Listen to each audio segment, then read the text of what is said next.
আশা করি ভালো আছেন। আজ আমি কবি ভবানীপ্রসাদ মজুমদারের সব দুর্গাই থাকুক সুখে কবিতাটি আবৃত্তি করব। কবি সমাজের কাছে আবেদন করেছেন সব দুর্গাই সুখে থাকুক, কারণ প্রতিটি নারীর মধ্যে দশভুজা দুর্গার প্রতিরূপ।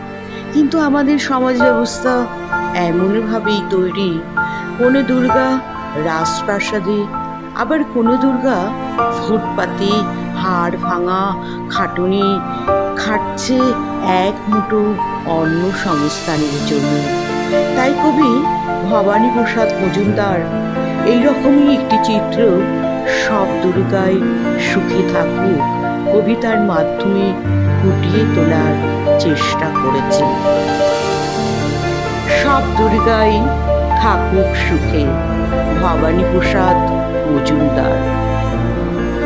এক দুর্গা রিক্সা চালায় কুচবিহারের হাটে, এক দুর্গা 100 দিনের কাজে মাটি খাটে, এক দুর্গা রাস্তা বানায় পিচ ও পাথর ঢালে, এক দুর্গা রোজ চুনো মাছ ধরছে বিলে খালে, এক দুর্গা করছে মাঠে দিন মজুরের কাজ, এক দুর্গা খিদে কাঁদে পায়নি খেতে আজ। সবাই জানে এদের কারো হয় না পুজো, এরা তো মা তোমার মতো নয় কো দশভুজো। সব দুর্গার চোখে মুখে ফুটবে হাসি কবে, মাগো তোমার পুজো সেদিন সত্যি সফল হবে। এক দুর্গা পাথর ভাঙে রোজই আসানসোলে, এক দুর্গা পেটের জ্বালায় খনিতে কয়লা তোলে, এক দুর্গা 7-8 বাড়ি কষ্টে বাসন মাজে, এক দুর্গা কারখানাতে ব্যস্ত নানান কাজে, এক দুর্গা চায়ের বাগানে তোলে চায়ের পাতা, এক দুর্গা পাড়ায় পাড়ায় ঘুরে ছাড়ায় ছাতা। সবাই জানে এদের কারো হয় না কোথাও পুজো, তাই বলি মা এদের চোখেও পুজোর খুশি খুঁজো।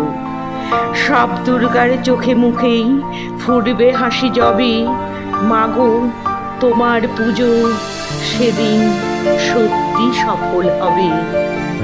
এক দুর্গা হাসপাতালে সবার চেনা আয়া, এক দুর্গা নার্স দিদি তার মনে ভীষণ মায়া, এক দুর্গা সবজি বেচে নিজের পায়ে দাঁড়ায়, এক দুর্গা মুরগি কাটে নিজেই পালক ছাড়ায়, এক দুর্গা হোটেল চালায় বানায় মাংস ভাত, এক দুর্গা বুট পালিশে জোরসে চালায় হাত।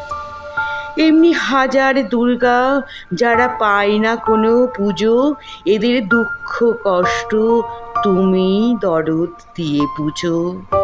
সব দুর্গার চোখে মুখে হাসি ফুটবে তবে, মাগো তোমার পুজো সেদিন সত্যি সফল হবে, মাগো তোমার পুজো সেদিন সত্যি সফল হবে। নমস্কার।